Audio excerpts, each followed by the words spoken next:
Sonia's brother-in-law. And Sonja was awesome. You know, she was always the life of the party, just such a pleasure to be around. And we had the privilege of Sonja living with our family for a year, and it was really, really fun. Kids loved her. She was always, you know, never down. Just loved being around people. And one of the best times of our lives was when we were up in Scotland at Sonja and Neil's wedding, and we met some just unbelievable people. And I know a lot of you are here to support Sonja because of Neil, and that really says a lot about him. And my father had the privilege of marrying Neil and Sonja, co-marrying them, and they asked for him to say something, and so I'm going to read what he had to say. It says, when our son Derin married Shannon, we were blessed by the addition of her lovely sister, Sonja, to our family. Sonja had the coast-to-coast smile and the personal aplomb of a princess. To know her was to love her, and we did. And although she was geographically distanced from us, she was close in spirit and constantly included us in her world. And when we did have the opportunity to be with her, it was as if we had never been apart. Neil, it's no mystery why you were swept off your feet with the charming Sonja. Conversely, it's no wonder why Sonja was also swept away when she met her charismatic match in the husband, the handsome Scotsman.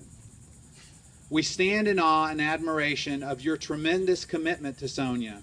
Neil, living through 6 years of trauma while dealing with a very uncertain future. Following Sonja's diagnosis of cancer some 4 months after your marriage to her, we know that the depth of your grief equals the depth of your love for Sonja, and our hearts are with you. We will miss Sonja terribly, and it seems totally surreal that I am writing this note of love and condolence regarding her. Know that we love you also, Neil, and I hope that you will never abandon the Scott and Durkos families, for you will always remain a cherished member from our perspective. And of course, we all feel that way, Neil.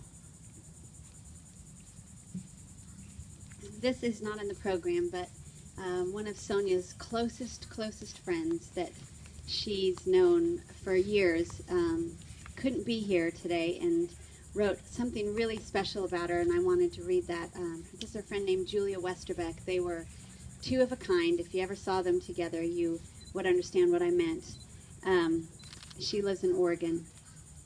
She says, I wish I could be with you all today to celebrate the life of Sonja. I feel lucky, though, that I was able to spend some time with her a few weeks before her passing, and honored that I've been asked to share in her memory today.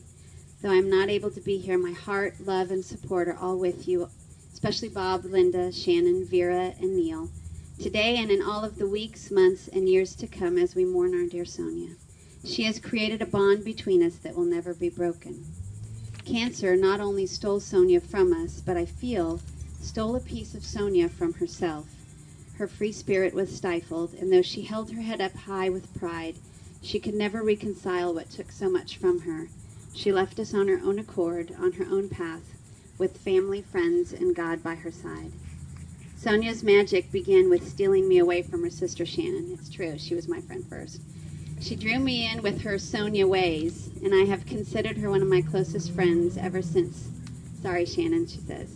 I love you and thank you for the gift of your sister. I will be forever grateful. We became friends while working at Big Lake Youth Camp. That summer was followed by many adventures.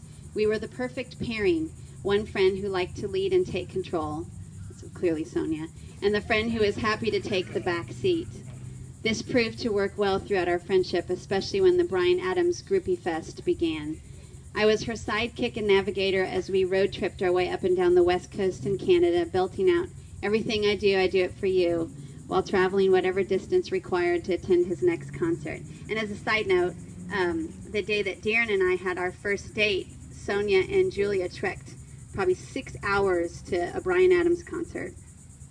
If I hadn't already been a Bryan Adams fan, Sonja's enthusiasm and love for him would have rubbed off on me.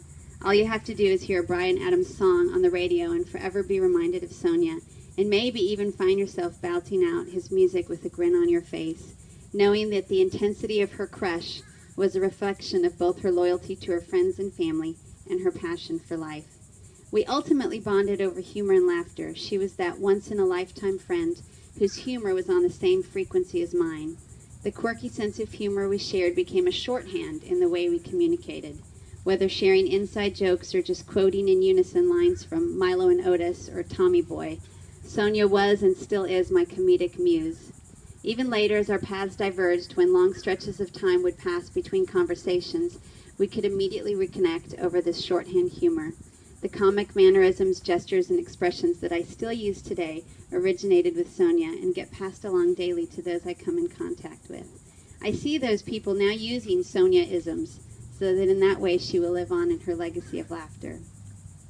Sonja was many things to many people. I know the list would be long between us all, and I will add my few. She was loyal, wise, very styling, had a deep faith, was silly, free-spirited, understanding, poised, non-judgmental, responsible, friendly, bright-eyed, genuine, amusing, beautiful, tough, big-hearted, smooth, determined, devoted, delicate, and had a fine culinary palate. We all know how she could deconstruct a turkey sandwich and make a good cheese quesadilla. She was warm, engaging, a lover of animals, a comfortable place to be, and most of all, she was the best wife, daughter, sister, boss, auntie, and friend one could ever ask for. One of the greatest friends of my life. She went too soon, but I'd rather have had a short time with her than not have had any time at all. We have all been blessed by her presence on this earth. She leaves a footprint in us all. Rest in sweet peace, my funny friend. You will be forever loved and missed. I want to leave us with a poem that seems to reflect a piece of Sonja, but one of her favorite poets, Mary Oliver. It's called Wild Geese. You do not have to be good. You do not have to walk on your knees for 100 miles through the desert repenting. You only have to let the soft animal of your body love what it loves. Tell me about your despair, yours, and I will tell you mine. Meanwhile, the world goes on. Meanwhile, the sun and the clear pebbles of the rain are moving across the landscapes, over the prairies and the deep trees, the mountains and the rivers. Meanwhile, the wild geese high in the clean blue air are heading home again.